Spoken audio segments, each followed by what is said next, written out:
अस्सलाम वालेकुम। Dreaming medico guide के इस प्लेटफॉर्म पर हम आईबीसीसी अटेस्टेशन के हवाले से डिस्कस कर रहे थे।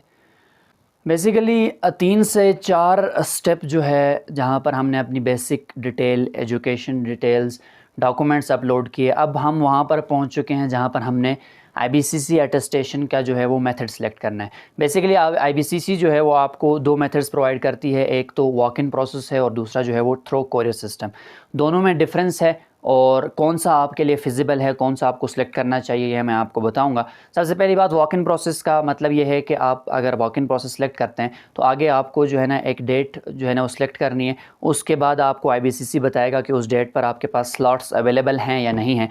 अगर आपको वो अपॉइंटमेंट बुक हो जाती है तो उसमें आपने ये करना है कि आप ने उस डेट पर जो आपको अपॉइंटमेंट की डेट मिली होगी वहाँ पर जो आपने सेंटर सेलेक्ट किया होगा आईबीसीसी का, वहाँ पर अपने original documents along with the document जो that have been verified from board. उसके बाद जो आपकी चालान है जो आपका जनरेट हुआ है आईबीसी एप्लीकेशन सबमिट करने के बाद जो होगा, वो नेशनल बैंक ऑफ पाकिस्तान में जमा कराने के बाद आपने वो डॉक्यूमेंट्स लेके जाने आईबीसीसी ऑफिस और वहाँ पर आपके जो है ना वो अटेस्ट करके देंगे। दूसरा जो मेथड है कोरियर का, कोरियर में ये है कि आपने अपने ओरिजिनल डॉक्यूमेंट्स, बोर्ड से वेरीफाइड डॉक्यूमेंट्स, सीएनआईसी की फ़ोटोकॉपी और उसके साथ जो बैंक रेसिप्ट चालान है वो आप जो है ना ओरिजिनल टीसीएस के हवाले कर देंगे और टीसीएस की ये ज़िम्मेदारी होगी कि वो आईबीसीसी सेंटर लेके जाएगा, अटेस्ट करके आपको वापस पहुँचाएगा।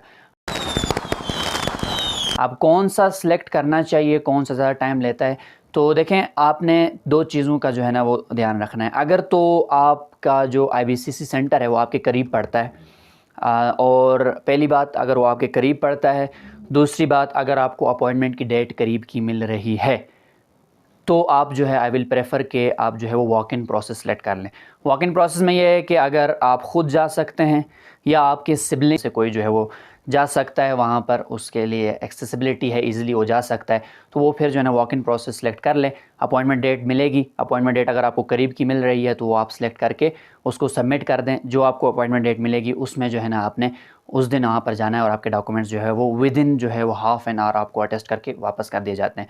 लेकिन आज़ाद कश्मीर वालों के लिए एक इशू ये होता है, मैं नीलम वैली से हूँ, अगर मैंने सबसे करीब जो आईबीसीसी अटेस्टेशन ऑफिस मुझे पड़ता है वो इस्लामाबाद का है, तो नीलम वैली से मुझे आलमोस्ट 16 आवर्स जो है वो लगते हैं इस्लामाबाद पहुँचने तक, और मुज़फ़्फ़राबाद वालों का 4 घंटे, मीरपुर से मेरे ख़्याल से 8 घंटे लगते हैं।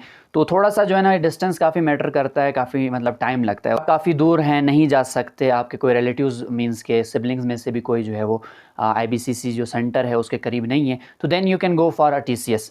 टीसीएस के ज़रिए आप जो है अटेस्टेशन करवा सकते हैं। थोड़ा सा इनमें डिफरेंस ये होगा कि जो टीसीएस है वो आपके मैक्सिमम 15 डेज़, यूजुअली 7 दिन के अंदर वापस भेज देते हैं, लेकिन मैक्सिमम 15 डेज़ के अंदर आपको जो है वो अटेस्टेशन करके डॉक्यूमेंट्स वापस भेज देते हैं।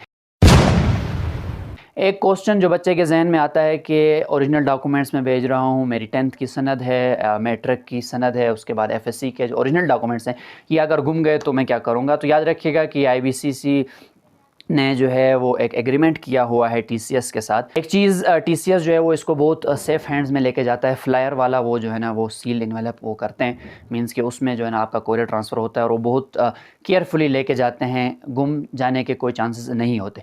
टीसीएस में एक थोड़ा सा ये है कि आपको मींस के 300 रुपये एक्स्ट्रा चार्ज लगेंगे, मींस के 600 रुपये, 300 रुपये इधर से लेके जाने के और 300 रुपये वापसी के। जैसे ही आप टीसीएस वालों के अपने हवाले करेंगे तो आपने जो है ये करना है कि टीसीएस वाला जो है वो बुक करेगा एक अपॉइंटमेंट डेट, वो उसका काम है, वो आपने नहीं करना। आपने उसको चार्जेस पे करना है 310 रुपये और 300 रिटर्न फ़ी कोरियर चार्जेस हैं, वो चालान से ही आपको जनरेट हो जाएंगे। उसके बाद जो है ना टीसीएस की ये ज़िम्मेदारी बनेगी, वो आईबीसीसी ऑफिस आपके डॉक्यूमेंट्स लेके जाएंगे, आईबीसीसी को हैंड ओवर करेंगे और आईबीसीसी जैसे ही डॉक्यूमेंट्स अटेस्ट करेगा वापस टीसीएस मैनेजर के हवाले करेगा और टीसीएस मैनेजर आपके जो मतलूबा एड्रेस है जो आपने आईबीसीसी के फॉर्म में लिखा होगा वहाँ पर आपको जो है ना वो पहुँचा देगा।